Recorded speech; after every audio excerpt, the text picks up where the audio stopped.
राजा गोपी चांद शांति बनाकर को बैठिएगा। और कैसे धार्मिक खेला है और गोपी चंद कैसे मेला कमेटी एक बेर चाय पान भेज दियो। आबे पंखन सुमले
दुरु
तू ये सहयान मैया जी आई भारा लाए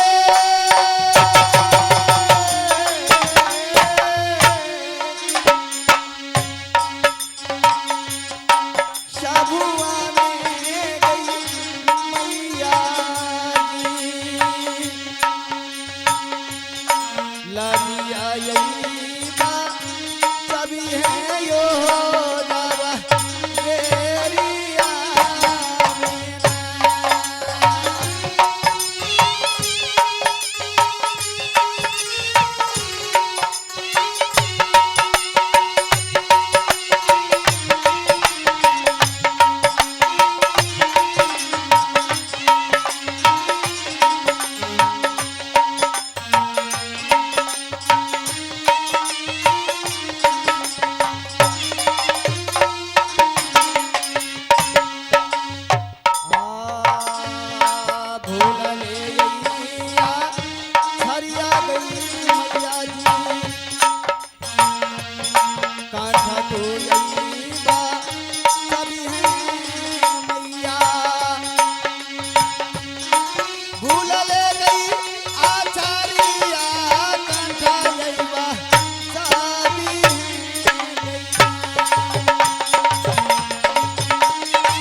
हेलो, यह गया new Jharkhand sound Navatoliya and tent house.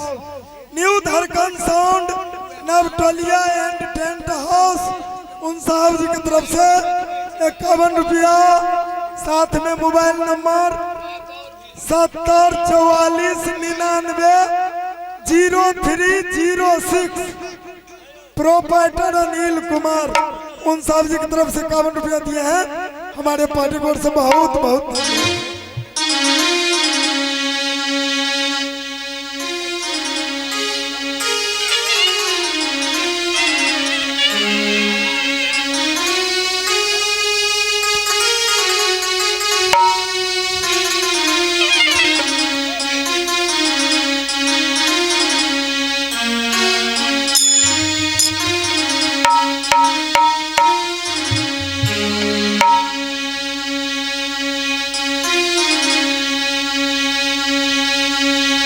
Hello, शाम से लॉन्च छल